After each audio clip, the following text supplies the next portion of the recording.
할렐루야. 대단히 감사합니다. 할렐루야. 우리 옆에 있는 분들과 인사하십시다. 할렐루야. 반갑습니다. 오늘 주신 하나님의 말씀은 마가복음 9장 14절부터 29절까지 말씀이 되겠습니다. 신약성경 68면 마가복음 9장 14절부터 29절까지 제가 한 절 여러분이 다음 절 교독하는 방식으로 읽겠습니다. 저희가 이에 제자들에게 와서 보니 큰 무리가 둘렀고 서기관들이 더불어 변론하더니 예수께서 물으시되 너희가 무엇을 저희와 변론하느냐?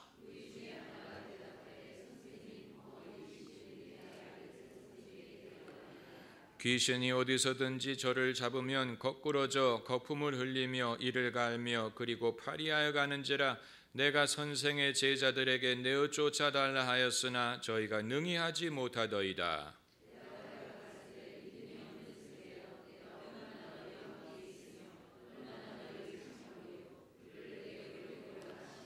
이에 데리고 오니 귀신이 예수를 보고 곧 그 아이로 심히 경련을 일으키게 하는지라 저가 땅에 엎드러져 굴며 거품을 흘리더라.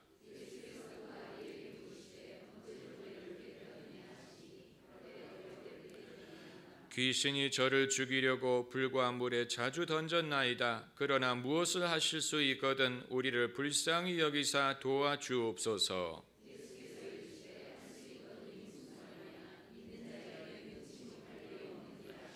곧 그 아이의 아비가 소리를 질러 가로되 내가 믿나이다. 나의 믿음 없는 것을 도와주소서 하더라.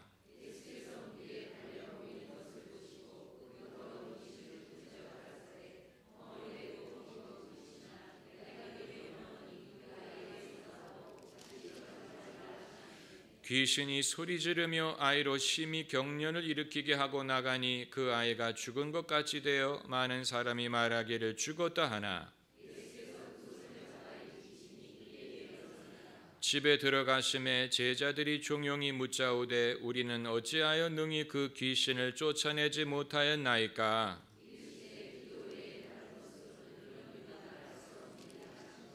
아멘.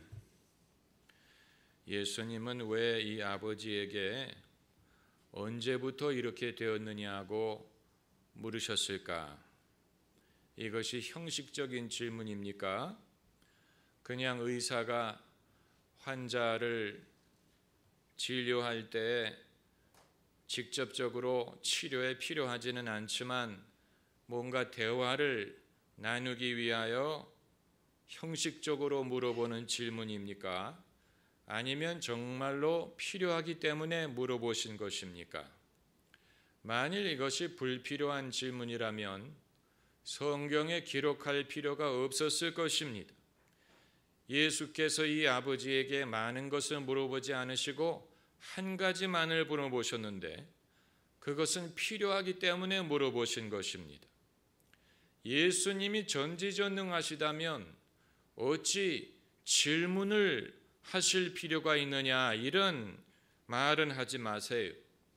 예수님이 알면서도 물어보신 것이냐 몰랐기 때문에 물어보신 것이냐 예수님이 몰랐다면 예수님이 전지하지도 않고 전능하지도 않다는 말이 아니냐. 예수님이 이 땅에 인간으로 오셨다는 사실을 우리가 유념해야 됩니다. 예수님이 이 땅에 인간으로 오실 때에는 하나님과 동등됨을 취할 것으로 여기지 아니하시고 자신을 비우셨습니다. 우리와 같이 되셨습니다. 그렇기 때문에 우리처럼 연약한 질그릇으로 오신 것뿐만이 아니고 하나님이 갖고 계시는 특권도 예수님이 포기하셨음을 뜻합니다. 그러므로 이 아버지에게 알면서도 물어보신 것이 아니고 모르셨기 때문에 물어보신 것입니다. 얼마 동안 언제부터 이렇게 되었느냐 물어보신 이유는 그만큼 이 아이의 상태가 심했기 때문입니다. 예수님 보는 앞에서 귀신이 그 아이로 경련을 일으키게 하고 땅에 굴러 입에서 거품을 흘리게 했다고 했습니다. 증상만 봐가지고는 간질병처럼 보이는데 실제로 마태복음의 평행구절에서는 간질이라는 단어를 사용하고 있습니다. 그렇다면 모든 간질병은 귀신이 주는 것이라는 얘기냐? 적어도 옛날 사람들은 그렇게 생각했습니다. 현대의학이 발달하기 이전에 정말 귀신이 일으키는 병처럼 보이는 질병들이 많았습니다. 그 중에 하나가 간질병이고 또 하나가 광견병입니다. 사람이 광견병에 걸린 개에게 물리면 사람도 개처럼 짖고 입에서 침을 흘립니다. 그러니까 증상만 가지고 보면 이게 사람이 앓는 병처럼 보이지 않는 것입니다. 귀신이 주는 병처럼 생각하는 것은 지극히 당연한 것입니다. 현대의학이 발달해서 이 같은 병을 고칠 수 있게 된 것은 정말로 감사한 일이에요. 여러분, 의학이 하나님의 역할을 대신하게 됐다고 생각하면 안 됩니다. 의학과 하나님은 라이벌 관계에 있는 것이 아니에요. 우리가 의학을 의존하게 되면 하나님을 안 의존하는 것이 아니고 하나님을 의존하기 위해서 의학을 거부해야 되는 것이 아니에요. 하나님이 축복하셨기 때문에 의학이 발달할 수 있게 된 것입니다. 하나님은 병을 고치시는 분이에요. 치유는 하나님으로부터 말미암는 것입니다. 나는 너희를 치료하는 여호와라고 말씀하셨어요. 반대로 의학이 발달할수록 하나님을 안 믿어도 되는 것은 아니에요. 인간의 건강이란 신체적인 건강을 말하는 것뿐만이 아니고 거기에는 정신적인 평안, 인간의 영혼, 운명 이런 모든 것이 포함됩니다. 여러분, 병원에 입원 중인 환자와 그 가족을 찾아보면 금방 느낄 수 있습니다. 그들이 그 병을 고치는 데만 관심이 있는 것이 아니고 그들은 불안하고 두렵고 인생이 지어주는 이 무거운 짐이 무겁습니다. 언젠가는 병이 낫는다고 하더라도 그럼에도 마음에 번민은 남습니다. 마치 집에 도둑이 들어서 돈을 훔쳐갔는데 그 도둑을 잡고 돈을 찾았다고 하더라도 식구들이 겪는 충격과 두려움은 남는 것과 마찬가지. 여성이 성폭행을 당할 뻔했는데 그 사람이 도망가서 안전했다 하더라도 그리고 그 범인을 잡았다 하더라도 여성이 느낀 충격과 두려움은 오래가는 것과 마찬가지. 이런 문제는 그냥 의학으로 해결할 수 있는 것이 아닙니다. 오히려 병 자체는 낫지 않더라도 마음의 위로와 평강을 얻는 것이 병은 고치더라도 인생이 파괴되는 것보다는 낫습니다. 인간을 치료하는 것은 그러므로 병만을 낫게 하는 것이 아니고 의학의 발전이 신앙의 영역을 잠식할 것이라고 생각하면 안 됩니다. 예수께서 이 아이가 귀신이 아이를 넘어뜨리고 발작을 하게 하고 이 상황에서 그 아버지에게 언제부터 이렇게 되었느냐라고 물으신 것은 예수님이 당황하지 않고 침착하셨다는 것을 보여줍니다. 만일 우리가 같은 장소에 있었다면 우리는 이랬을 겁니다. 어머 저런 이거 어떻게 왜 이 아이의 어머니가 이 아이를 데리고 오지 않고 아버지가 데려왔는지 알 것 같아요. 그 어머니가 없기 때문에 어머니가 온 게 아니고 어머니는 예수님 앞에서 우느라고 정신이 없었을 것입니다. 그 아들이 이렇게 된 것에 그 어머니는 너무 충격을 받고 슬퍼서 눈물을 흘리느라고 정신이 없었을 것입니다. 아버지니까 그나마 예수님과 대화를 할 수가 있었던 거예요. 성경에 우는 자와 함께 울라고 했지만 어떤 상황에서는 울어서는 안 되는 경우가 있습니다. 만일 모세가 이스라엘 백성을 거느리고 나와서 홍해 출렁거리는 바다를 보고 울었다고 생각해 보세요. 그 백성이 모세를 신뢰할 수 있었겠습니까? 다윗이 골리앗과 싸우러 나가면서 울면서 나갔다고 생각해 보세요. 골리앗이 다윗을 업신여기는 것은 물론이고 이스라엘 병사들이 다 사기를 잃었을 것입니다. 그러므로 믿음의 사람이 된다는 것은 남들은 낙심하고 울만한 상황에서 침착해야 될 필요가 있는 것입니다. 예수님이 이 아이가 땅에 구르고 발작을 하는 상황에서 언제부터 이렇게 되었느냐라고 물으신 것은 예수님이 당황하지 않고 침착하고 담대하셨다는 것을 증명하는 것입니다. 그리고 예수님께서 이 질문을 하신 것은 고쳐주시겠다는 증거에, 고쳐주신다는 말이 고쳐주실 의향이 없다면 언제부터 이렇게 됐는지를 알 필요가 없는 것입니다. 왜 물어봅니까? 만일 누구에게 관연한 딸이 있다고 했을 때 따님 나이가 어떻게 됩니까? 라고 물어보는 것은 누구를 소개해 줄 의향이 있기 때문에 그런 것이지, 그런 의향이 없이 그냥 딸이 몇 살이라고 물어보는 것은 그 사람 놀리는 것입니다. 왜 물어봅니까? 알아서 뭐하게?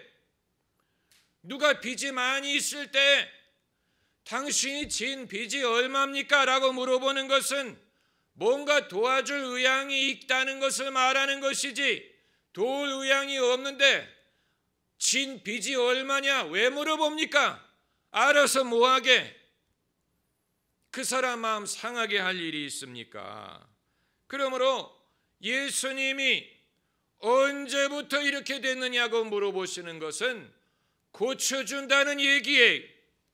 다만 고쳐주더라도 상태가 얼마나 심각한지를 알 필요가 있고, 전쟁을 하기 이전에 적군이 병력이 얼마나 되는지, 적군이 얼마나 힘이 있는지 알 필요가 있는 것과 마찬가지, 예수님이 이 병을 고쳐주실 것이지만 이 병이 도대체 얼마나 중한 병인지를 알 필요가 있는 것이고, 그래야 그 병을 제대로 고칠 수가 있는 것입니다.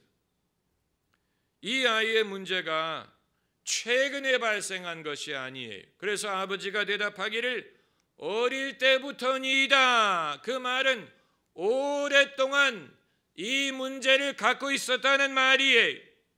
그렇다면 왜 귀신이 오랜 세월 동안 이 아이를 괴롭혔을까? 궁금한 것이죠. 무엇이 귀신으로 하여금 이 아이에게 그렇게 오랫동안 집착하게 만들었을까? 이 가족의 생활 환경에 귀신이 오게 할 만한 그런 이유가 있었을까? 이들이 과거에 귀신을 섬긴 적이 있었을까? 삶의 환경이 영적으로 깨끗하지 못했는가? 하나님으로부터 멀리 떠난 삶을 살았는가? 이런 모든 질문이 예수님의 질문 속에 포함되어 있는 것입니다. 그리고 그렇게 오랫동안 이 병을 앓고 있었다면 이 아이뿐만 아니고 그 부모의 심리가 그동안에 어떻게 변했을까?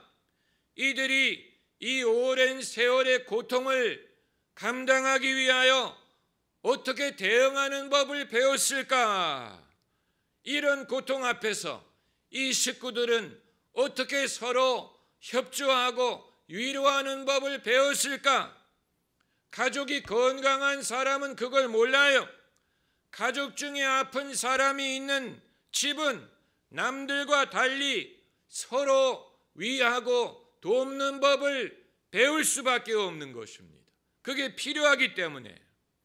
그리고 이 아버지가 말하기를 귀신이 이 아이를 죽이기 위하여 여러 번 불과 물에 던졌다고 했습니다. 그럼에도 불구하고 이 아이가 죽지 않았어요. 귀신이 그 아이를 죽이려고 여러 번 물과 불에 던졌지만 죽지 않았습니다.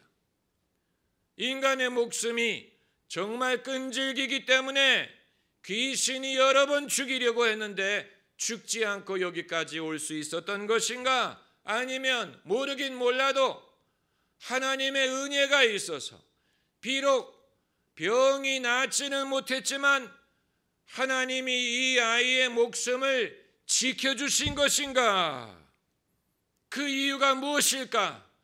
예수님께 데리고 오게 하기 위하여 이 순간까지 하나님이 목숨을 지켜주신 것일까? 그리고 이 아이가 어릴 때부터 이 병을 알았다면 이 오랜 세월 이 가족이 이 고통을 겪으면서 체념하지 않고 포기하지 않고 여기까지 올 수 있었던 비결이 무엇일까? 많은 사람이 질고가 오래 지속되면 사람이 지치고 낙심해서 포기하든가 체념할 수 있었을 텐데 이들이 그렇게 하지 않고 예수님께 이 아이를 데리고 올 수 있었던 비결이 무엇일까? 그러니까 예수님이 한 가지 질문을 하신 것뿐이지만 그 질문 속에는 이런 모든 것이 함축되어 있는 것입니다. 이 모든 것을 예수님이 알고자 하신 것입니다. 그리고 예수님이 이런 모든 것을 파악함으로 이 아이를 고칠 수 있는 길을 모색하고자 하신 것입니다. 모색하고자 하신 것입니다. 예수님이라고 하더라도 그냥 마술처럼 이 아이를 고칠 수 있는 것이 아니에요. 우리는 하나님의 역사를 그런 식으로 생각하면 안 됩니다.